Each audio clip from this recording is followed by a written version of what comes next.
Bonjour Aurélien. Alors, Emmanuel Baranguet pour l'agence France Presse. Tout simplement, qu'est-ce que ça te fait d'être capitaine et qu'est-ce que ça change pour toi tout au long de ta progression linéaire? c'est avec beaucoup de fierté que j'endosse cette responsabilité. On a eu une discussion avec le coach et ensuite il m'a fait part de cette décision-là. Donc je suis heureux, content, forcément, pardon, comme j'ai dit, c'est une fierté. Très heureux. Summing up the question, what does it mean to you and what does it change that you are now the captain? It is a great responsibility. I'm really proud of it and I'm very happy after discussing this with our head coach. Bonsoir Aurélien. En un an, on a l'impression que vous avez été utilisé à plusieurs postes, que ce soit en équipe de France ou même au Real, en redescendant d'un cran. Une équipe de France aussi ? Non, je dis en équipe de France et au Real. Okay. Est-ce que c'est un sentiment de vous être adapté à ces postes-là? Est-ce que c'est quelque chose de tactique qui vous a fait évoluer là-dessus? Mais on a l'impression qu'à chaque fois, vous vous êtes retrouvé plutôt intéressant dans chaque rôle qu'on vous a confié. Est-ce que c'est un ressenti que vous avez un an après? Comme je l'ai dit, le plus important pour moi, c'est d'aider mon équipe. C'est d'aider mon équipe, que ce soit en équipe de France ou au Real Madrid. Au Real Madrid, on a eu une période où on a eu beaucoup de blessures. Donc, il fallait que le coach fasse des choix pour permettre à l'équipe de performer le mieux possible. Du coup, j'ai dû descendre d'un cran et jouer au poste de défenseur central pendant quelques matchs. Évidemment que je préfère jouer milieu de terrain, mais à partir du moment où je suis sur le terrain, le plus important pour moi, c'est d'essayer d'être le plus performant possible. Donc, c'est ce que j'essaye de faire, que ce soit au milieu ou en défense, toujours donner le maximum pour aider au maximum les coéquipiers. Bonsoir. Regarding your role, because you have to adapt to several new roles also in your club and in the national team, how do you take it? We have to take into account that there are so many injuries, and I would like to adapt in any case. So whether it's a midfielder or it's a defender that I have to play, I would like to do the best for my team, and there were a lot of injuries. Bonsoir Aurélien, Baptiste Després, Le Figaro. Hier, Ibrahima Konaté a été en conf de presse, je ne sais pas si tu l'as vu. Il a dit que notamment... C'était le matin ? Oui, hier matin. Je dormais encore. Il disait qu'un capitaine devait faire l'unanimité. Est-ce que tu estimes la faire? Et est-ce que dans un vestiaire de foot, tu penses qu'il faut vraiment être aimé par tout le monde? Ou non, ça c'est peine perdue? Ah, ça c'est une super question. Allez travailler un petit peu. Ouais, bien joué.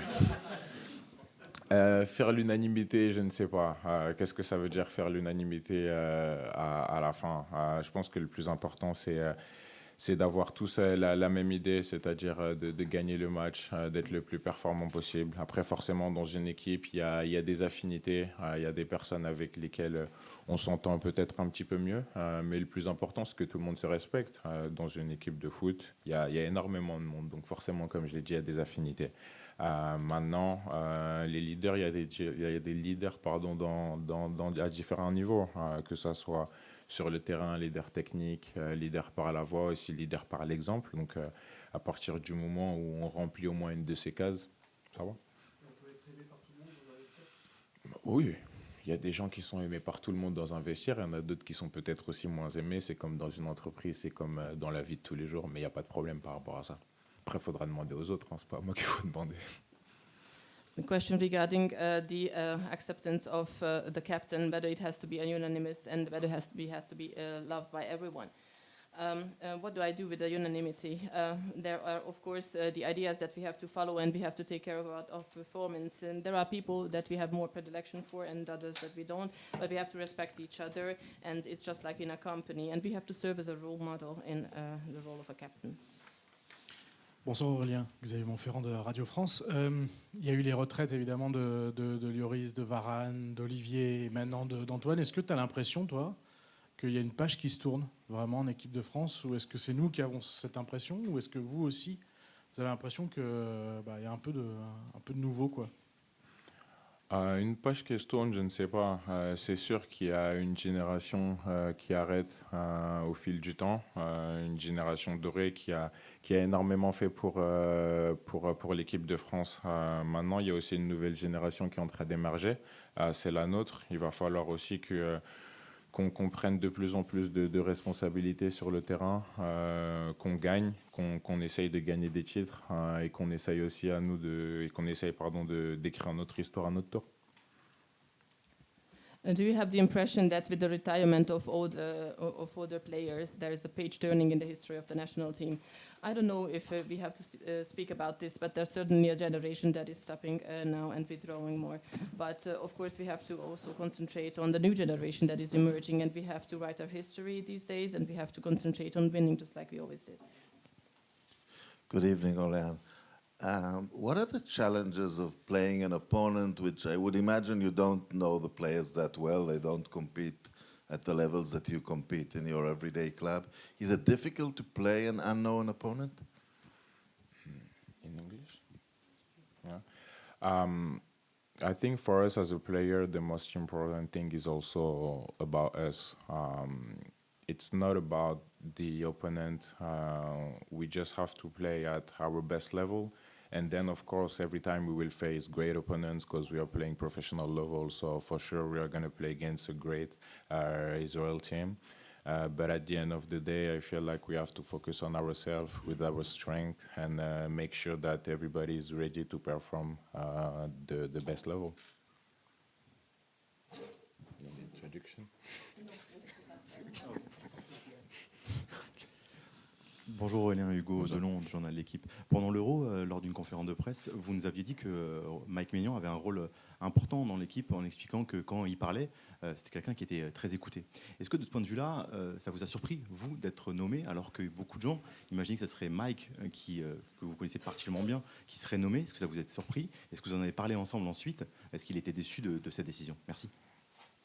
Non, pour commencer, Mike, il est pas du tout déçu parce que, comme je l'ai dit, cette histoire de capitaine en interne, ça a moins été un gros sujet que ça a pu être le cas dans les différents médias ou quoi que ce soit. Donc, nous, en tant qu'équipe, on a toujours essayé de rester très calme par rapport à ça. Évidemment que le coach a eu des discussions avec différents joueurs pour savoir quelle était la décision qu'il voulait prendre lui. Mais non, Mike, il n'est pas déçu. Et après, aussi, il faut savoir, c'est que ça reste quand même temporaire. On sait très bien qui est le capitaine de notre sélection. Aujourd'hui, ça va être un nouveau capitaine pour les 2 prochains matchs. Pour un match, ensuite, on verra pour le prochain. Mais pas de problème par rapport à ça. During the Euro, we heard speeches about Mike becoming the captain of the French national team. Now that the decision has been taken, is he disappointed? I don't think he is, and we always try to stay calm as a team, and this decision is temporary anyway. Bonjour Aurélien, Bertrand Latour, Infosport Plus, Canal+. Est-ce que vous serez vice-capitaine également quand d'autres joueurs reviendront, type N'Golo Kanté ou Adrien Rabiot? Et deuxième autre question, est-ce que votre employeur, le Real Madrid, vous met la pression pour que vous ne veniez pas en équipe de France ou en sélection pour les joueurs étrangers, puisque ça semble être un sujet quand même dans ce club-là? Merci. Pour la première question, je pense qu'il y a le coach qui va venir après, donc ça sera à lui de lui poser, parce que très honnêtement, je ne sais pas du tout. Pour la deuxième question, une certaine forme de pression de notre club, non, ce n'est pas le cas. En tout cas, pour ma part, ça n'a pas été le cas. J'ai eu des discussions avec Ferland, avec Kylian, avec tous les gars de notre équipe, ça n'a jamais été le cas. Il y a une chose qui est vraie, c'est qu'il y a des pépins physiques. Ça a été le cas pour moi lors de la dernière sélection. C'est le cas pour Kylian, c'est le cas pour Ferland. Après, ça, c'est tout le monde qui l'interprète comme il le veut, mais moi, en tout cas, ce que je peux dire, c'est qu'il n'y a pas de forme de pression vis-à-vis du club. So, regarding Kanté and Rabiot, would they actually come into question in this role? I don't really know about. The head coach is coming after me, so you have to ask him this question. Do you feel any pressure from your club, from Real Madrid, when you come to the national team? I don't really feel that pressure, and we have discussed with the team as well. Of course, there are physical reasons behind the players not coming, just as in the case of Kylian, for example, but that's all. Bonjour Aurélien, Giovanni Castelli, la chaîne Équipe. Par rapport à la retraite d'Antoine Griezmann, Ibou Konaté hier nous a dit qu'il a été surpris. Comment tu as vécu cette annonce-là et en quoi il va vous manquer? Merci. Surpris, je pense qu'on a tous été surpris par l'annonce. Moi, personnellement, je ne m'y attendais pas. Je pense qu'il y a pas mal de personnes qui ne s'y attendaient pas. Après, pour avoir discuté avec lui, s'il a pris la décision, c'est qu'il estimait que c'était la meilleure décision pour lui, pour sa famille. Donc à partir du moment où Antoine est heureux, connaissant le personnage, c'est le plus important pour nous. En tout cas, je pense qu'il faut tout simplement le remercier. Monument de la France, du football français. Tout ce qu'il a apporté fait partie des meilleurs. Après, sur le terrain, évidemment que sa touche technique, ce leader technique-là qu'il était, va nous manquer. Mais j'espère et j'ai l'intime conviction qu'avec les joueurs qu'on a dans notre équipe, on va réussir à combler ce vide-là. Many people were surprised about Griezmann's departure, and how about you? Everyone was surprised indeed, and we didn't really expect his departure. But I think the way he explained, we are very happy about the way he's planning to continue with his life, and we can only say thank him because he was very important for the team. He will be missed, but we will try to fill in his place. Aurélien Aujour de Mixac Le Parisien. Quelle est selon vous la définition d'un bon capitaine? Et quel capitaine avez-vous envie d'être? Merci. La définition d'un bon capitaine, c'est déjà d'être un leader, d'être quelqu'un qui rassemble l'équipe, d'être un exemple, que ce soit sur ou en dehors du terrain, et d'être à l'écoute. Je pense que c'est une bonne définition d'un capitaine. Donc c'est tout simplement ce que j'ai envie d'être. Après, je ne pense pas que ce soit important de se prendre la tête par rapport à ça. Évidemment, comme je l'ai dit, c'est une fierté, c'est un honneur, et je vais y penser pendant longtemps parce que c'est un des objectifs que tu te fixes et c'est quelque chose dont tu rêves quand tu es jeune. Donc il faut tout simplement profiter de l'instant présent et le plus important, gagner les 2 matchs qui vont arriver. What makes a good captain? First of all, he has to be a good leader, he has to get the team together, and he has to listen, and we have to concentrate on winning this game, of course. I will always remember this honor. Bonjour Aurélien, Nicolas Georgerot, RTL. C'est un match évidemment dans un contexte particulier. Comment vous l'appréhendez? Comme je l'ai dit, évidemment que avant tout c'est un match de foot. Après c'est aussi difficile de faire abstraction du contexte parce que je pense que toutes les personnes présentes ici dans cette pièce connaissent le contexte. Comme je l'ai dit, on a un match de foot à jouer. C'est un match très important pour la suite de la compétition. Mais évidemment, que de faire abstraction du contexte, je ne vais pas vous mentir que de dire que non, on s'en fout et que ça ne nous fait rien. How does it feel to play in such a special context as this context that you're going to play in? Well, everyone knows what it is about, but of course we should try to not take this into account and just play in this very important game, which will be of high importance for the rest of the tournament. On va terminer avec Nicolas Paillard d'Infosport Plus, Canal+. Au niveau des caméras, bonjour Aurélien. Bonjour. Sur quoi vous allez insister dans votre discours avant match avec vos coéquipiers pour cette rencontre? Et est-ce que vous avez eu Kylian au téléphone pour 2-3 conseils pour ce capitanat? Merci. J'ai parlé avec Kylian hier soir, mais on n'a pas vraiment parlé du capitanat, on rigolait plus par rapport à autre chose. Concernant le discours, franchement, c'est pas quelque chose qui est d'actualité aujourd'hui. Là, on a un entraînement. Ensuite, on aura le temps demain de se concentrer vraiment sur le match, étant donné que ce sera le jour du match. Concernant un potentiel discours ou quoi que ce soit, il faut savoir que on a énormément de personnes qui prennent la parole dans le vestiaire, chacun leur tour. C'est plus un feeling. Ça veut dire que ça soit pour des gars comme Mike ou d'autres personnes. On n'a pas attendu d'avoir le brassard pour prendre la parole dans le vestiaire. Donc, tout simplement, ce qui va être important demain, c'est de gagner et de vous rendre fiers. Merci. On va enchaîner avec Didier Deschamps. Merci.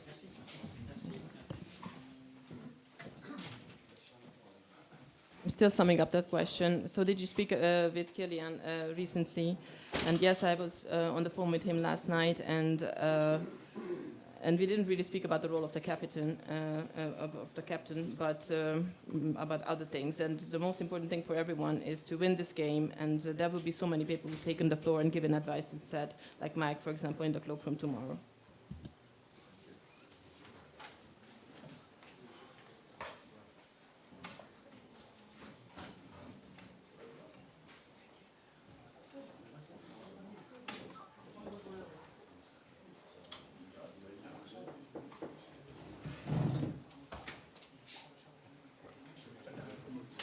aurait pu rester fermé. Non, je plaisante.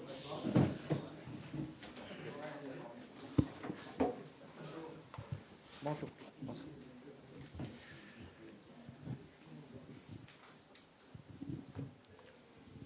Bonjour Didier. Bonjour. Loïc Tanzi pour l'équipe. Est-ce que vous pouvez nous expliquer les raisons de votre choix de nommer Tchouaméni capitaine? Est-ce que ça veut dire qu'il va rester vice-capitaine une fois Kylian est revenu? Est-ce qu'il sera capitaine contre la Belgique également, s'il vous plaît? Ah bah, ça fait beaucoup Au moins de questions. tout d'un an et puis après on arrête. Ouais. J'ai choisi Aurélien parce que je considère qu'il a le profil pour assumer cette responsabilité-là, de par son expérience, même s'il est encore jeune, mais il a participé à la dernière Coupe du Monde, au dernier championnat d'Europe. Et de par ce qu'il est, ça ne doit pas modifier évidemment le joueur qu'il est, mais c'est une étape de plus pour lui. Il n'est pas seul, bien évidemment, parce qu'il y a d'autres joueurs qui peuvent avoir un leadership, évidemment. Mike, dans les joueurs qui sont là, Jules, Ibou, qui sont là aussi. Après, il y a différentes formes de leadership. Donc, il sera capitaine demain. Lundi, on verra. Et pour après, on verra aussi. Mais il aura cette tâche-là en plus. Et je veux dire, l'obligation qu'il a eue ou la contrainte de venir en conférence, même s'il est déjà venu à Doha sans être capitaine aussi, quoi. How did you come to the decision to pick Tchouaméni as the captain of the team? Will he stay so, and will he be captain for the next matches? I think he had the right profile to assume this responsibility, and he has the experience, although he's young, and others might be able to play that role as well later on. Ah, ça va. Je pensais que j'allais faire plus court.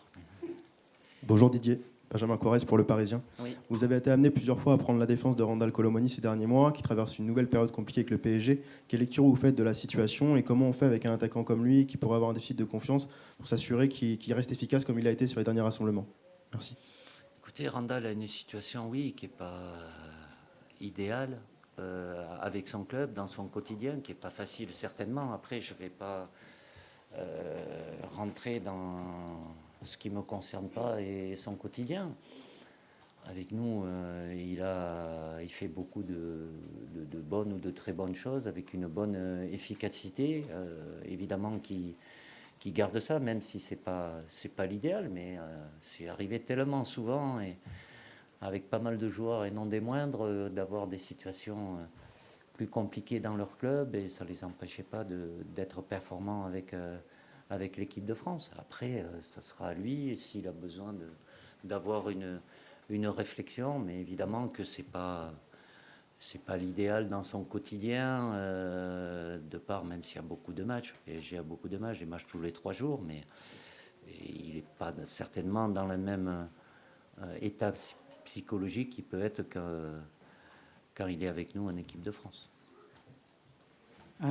Simon Briggs, Daily Telegraph. Can I ask in English? Oh, sorry.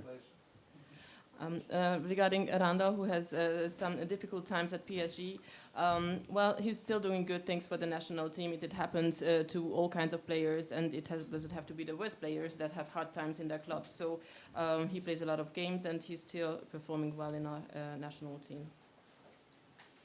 Sorry. Is there anything strange about playing at a neutral venue and the wider situation for this match?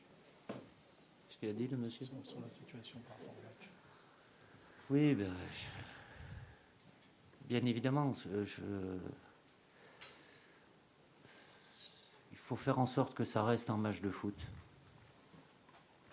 Parce que ça n'est un, mais évidemment qu'il y a un contexte qui est très tendu. C'est une réalité, malheureusement. This still has to remain a football game, and it's a very tense context, but this is, we have to accept this reality. Bonsoir Didier. Oui. Julien Thomas, DNA. Vous avez expliqué lors du rassemblement précédent que cette Ligue des Nations doit vous servir à avoir des réponses à des questions que vous vous posez, peut-être sur certains joueurs. Là, il manque pas mal de cadres, pas mal de leaders. Est-ce que c'est peut-être pas le contexte entre guillemets idéal justement pour avoir ces réponses sur ces 2 matchs, parce qu'il va y avoir du temps de jeu et peut-être des prises de responsabilité aussi? Oui, certainement, comme il y en a eu à travers le dernier rassemblement. Et là, sur les 2 matchs, évidemment qu'on en aura aussi encore qui s'accumuleront par rapport aux matchs qui viendront par la suite. C'est une réalité à chaque fois, et chaque rassemblement, chaque match amène des réponses. Il peut y avoir du plus, il peut y avoir du moins, mais que ce soit déjà sur un plan collectif et après sur les performances individuelles, en tenant compte évidemment de l'opposition que l'on a à chaque fois aussi, quoi, qui est différente. You mentioned that it would be important to review certain things regarding the team, and wouldn't be the right time to do so. Yes, we are doing that during the training camps and the gatherings and the matches, of course, every time, and we have to look at the individual performance as well, and taking into account also the opponents that we're playing against. Bonsoir Didier, Philippe Sanfourche pour RTL. Vous nous aviez expliqué lors de l'annonce de la liste que c'était le fruit d'une réflexion intelligente entre vous, le joueur, et le club, le fait que Kylian Mbappé ne soit pas présent, et qui c'était pour se reposer. Depuis, il a joué, il a été titulaire.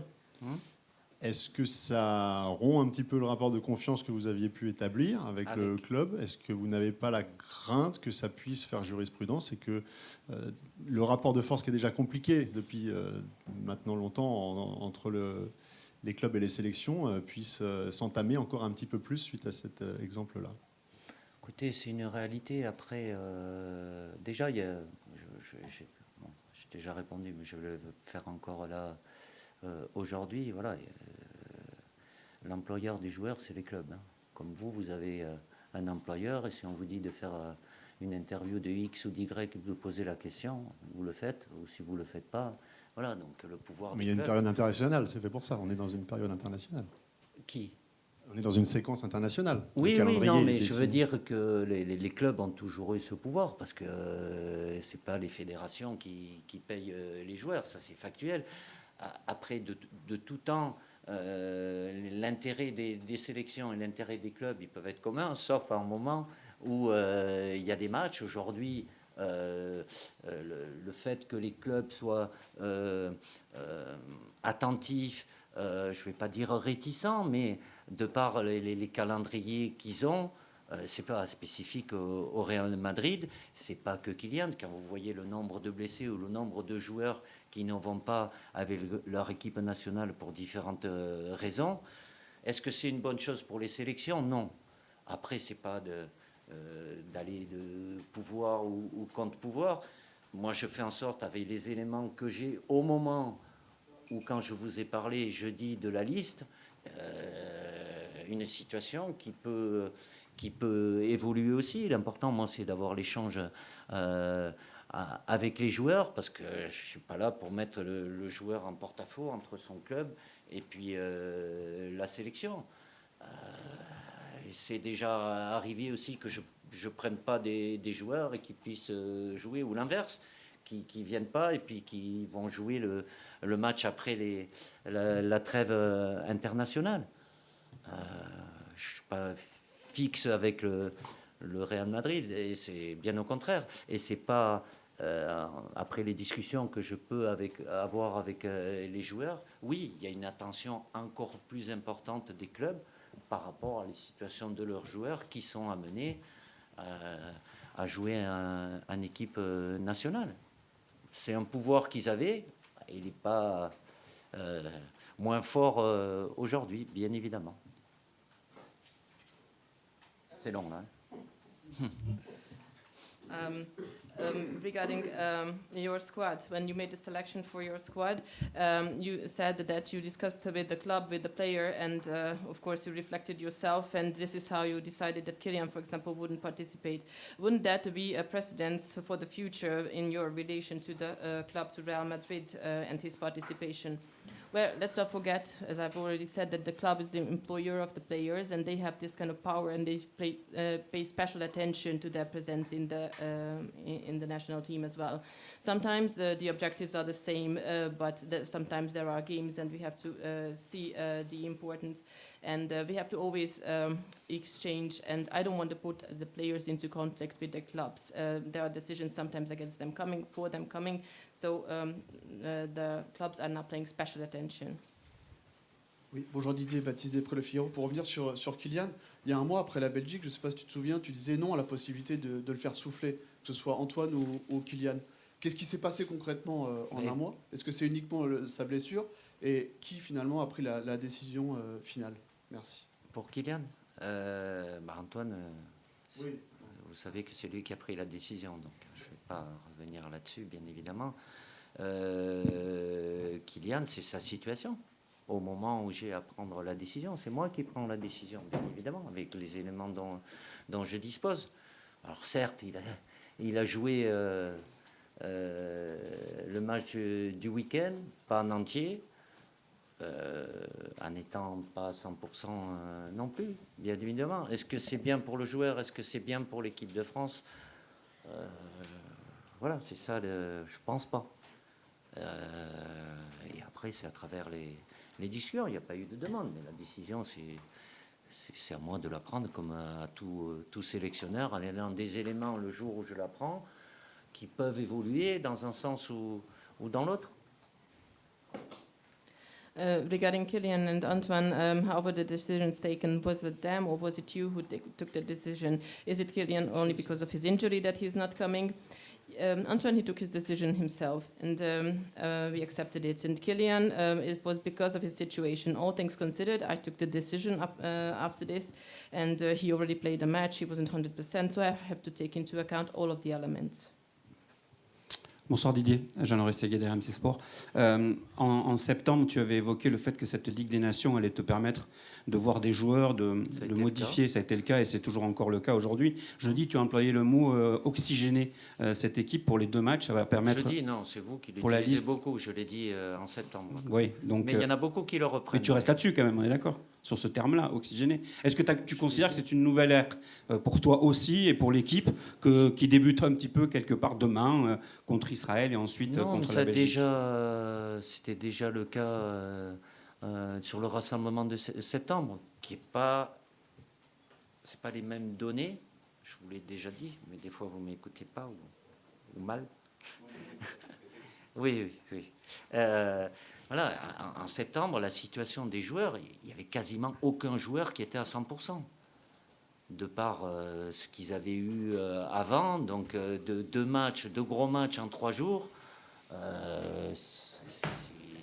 pour moi c'était impossible. Bon, ça a permis d'avoir 2 équipes différentes. Là, je vous l'ai dit au moment de la liste, même si on va penser au premier match et on verra après le deuxième, il y a 4 jours, et les joueurs, la condition athlétique des joueurs est différente, mais c'est pas pour autant que je change de cap par rapport à ces 6 matchs qui, pour moi, doivent servir, oui, d'avoir, on me l'a dit avant, des réponses. Si c'est avoir des joueurs et qui jouent, qui rentrent 10 minutes, 20 minutes, il y en a beaucoup qui ont commencé au moins un des 2 matchs en septembre, et là aussi, tout en cherchant le même objectif, d'être le plus performant possible. Même si, qui dit changement, manque d'automatisme, voilà, ça va un peu à l'encontre, mais les joueurs ont besoin d'être en action dès le début pour justement avoir des réponses et puis des passages ou des progressions. Certains auront des confirmations à faire. Voilà, chaque rassemblement amène à une vérité après chaque match, quoi. You mentioned that you need some fresh air for the team already in September. Actually, I wasn't the one who spoke about this kind of a fresh oxygen for the team, but it was more the journalists. But still, in September, if you remember, none of the players was actually 100%, so we had to take into account, and we had 2 games to play in 3 days. So some of them could only play for a short period of time, but the importance was really that everyone can perform at their best level, and every player needs some actions, and this is what delivers us some answers to our questions as well. On prend rapidement 2 questions. Bertrand Latour, la chaîne L'équipe, et Anthony Clément de L'Équipe. 2 more questions. Pardon, Bertrand Latour, Infosport Plus, Canal Plus. Acteur de il y a eu un transfert, pardon. Acteur aussi. Et acteur, on l'a vu hier soir. 4-0 évidemment, le 23 octobre dans les salles. Bonjour Didier. Est-ce Fais que le SAV. On se réinvente. Est-ce que tous les joueurs sont disponibles pour le match de demain? Première question. Ah, bonne question. Vous verrez la deuxième. Ouais, je réponds dans la première d'abord. Marcus va faire un entraînement à part parce qu'il a encore un ressenti à sa cheville. Donc il ne jouera pas demain? À voir, mais ça semble incertain aujourd'hui. Et Bradley va reprendre parce qu'il ne s'est pas entraîné depuis son dernier match parce qu'il avait certaines gênes, douleurs, mais il va s'entraîner aujourd'hui, les autres aussi. Merci. S'agissant du capitaine de l'équipe de France, est-ce que vous comprenez, est-ce que vous êtes préoccupé par le fait qu'il semble y avoir un malaise ou un fossé qui se creuse entre la France et lui par rapport à ce qui s'est passé en septembre dernier où il ne semblait pas avoir un grand entrain à être là, au sifflet qu'il a eu à Lille? Lui, c'est qui? Kylian? Oui. Ah, non, vous ne l'avez pas cité. Pardon. Le capitaine, oui. Est-ce que vous comprenez ou pas? Est-ce que vous partagez ce constat-là? Parce que il a joué samedi et il ne peut pas être là. Enfin, il y a un certain nombre d'incompréhensions, semble-t-il, entre nous, ou le public, et lui. Après, voilà, chacun est libre d'avoir sa propre interprétation, son propre ressenti dans une situation. Qu'est-ce qui se passe aujourd'hui? Mis à part le fait que Kylian cristallise beaucoup de choses, ça je vous l'ai dit, même quand il n'est pas là, puisqu'on me pose des questions sur lui. Mais ça concerne toutes les équipes nationales. Maintenant, si je vais vous le répéter quand même, sur la certitude que Kylian est attaché à l'équipe de France, oui, que ça ne se sera pas bien passé pour l'équipe de France sur le premier match, et pour lui, parce qu'il était dans une, comme je l'ai déjà dit, une situation pas des meilleures à ce moment-là, évidemment. Maintenant, après, libre à vous d'avoir vos propres interprétations qui peuvent faire des débats, avoir des polémiques, voilà. Ça, c'est pas de mon ressort. C'est comme entre le fait capitaine et Antoine, il y a eu tellement de choses qui ont pu dites et écrites. Je sais pas, vous savez, les uns et les autres, votre propre liberté, même si par moments c'est très loin de la réalité. Mais bon, c'est pas d'aujourd'hui. Il n'y a pas créé plus d'environnement. Je vous l'ai dit au moment de la liste aussi. On peut pas dire qu'il y ait un environnement autour de l'équipe de France qui soit des plus sereins possibles. Et que c'est pas l'idéal, ça c'est une certitude. Parce que d'autant plus que c'est une équipe qui est rajeunie, donc qui est susceptible d'être un peu plus sensible à tout ce qui peut se passer à l'extérieur. Voilà, mais non, je ne vais pas utiliser cette formule, autrement ça va être mal interprété. Vous faites avec ce que vous pouvez interpréter, et c'est pas vous faire offense en disant ça, vous n'avez pas forcément tous les éléments aussi.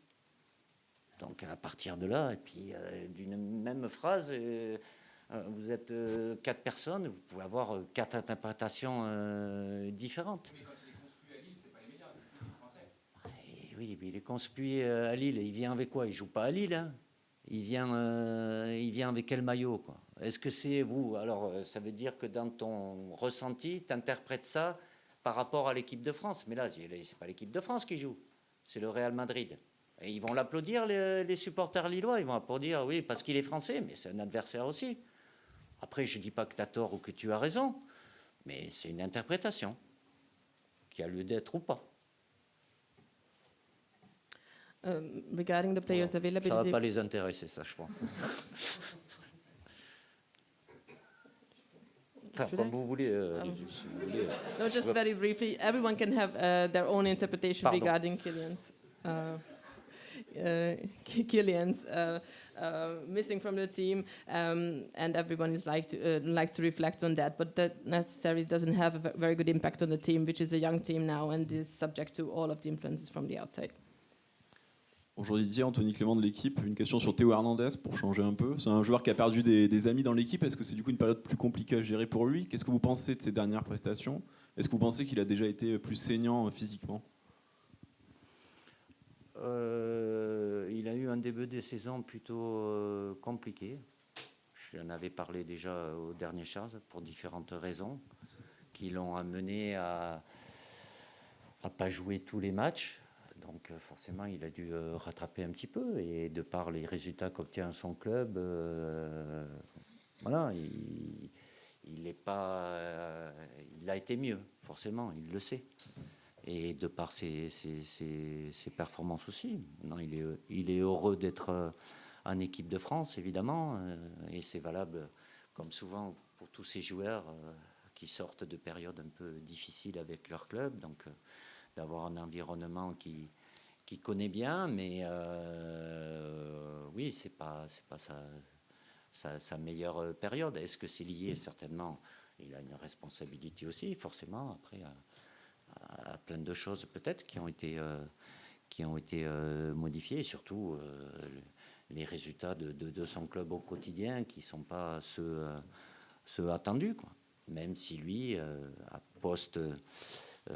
post-euro, a eu un petit peu de mal à mettre la machine en route, quoi, à remettre la machine en route. C'était quel joueur? Théo Hernandez. Regarding Theo Hernandez, he has had a very complicated season, and not all the games went in the way that was expected. And he's still feeling better now, and he's happy to play for France, and he has to assume a lot of responsibilities. Mr. Deschamps, Ronan Dorf in Israel today. You know, for us, our greatest moment in football is when we beat France in '93. Thank you. Yeah. What do you remember of the match and afterwards? Il y a mon homologue sélectionneur en face, il m'a rappelé quand on a été à la réunion FIFA, parce qu'il était en face, quoi. Donc c'était un bon moment pour lui, quoi. Mais évidemment que ça me rappelle une période que j'ai vécue et qui était loin d'être la plus heureuse à travers ce match-là, puisqu'on menait 2-1 et puis on a fini par le perdre 3-2 en fin de match.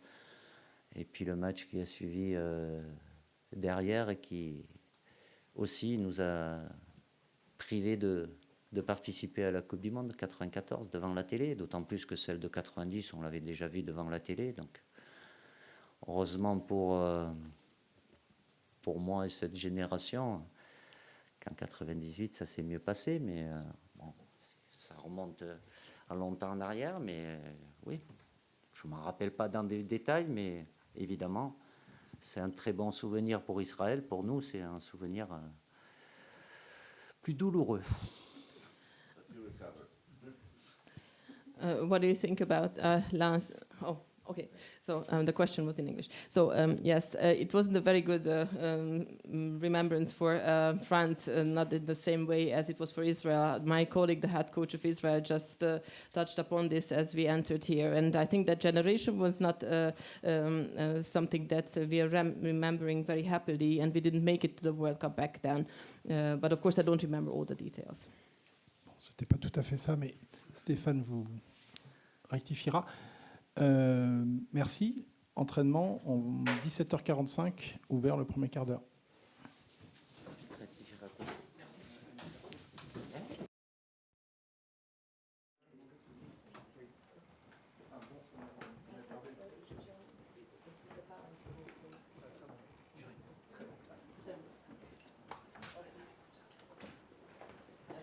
To emphasize that it was actually really bad memory for France.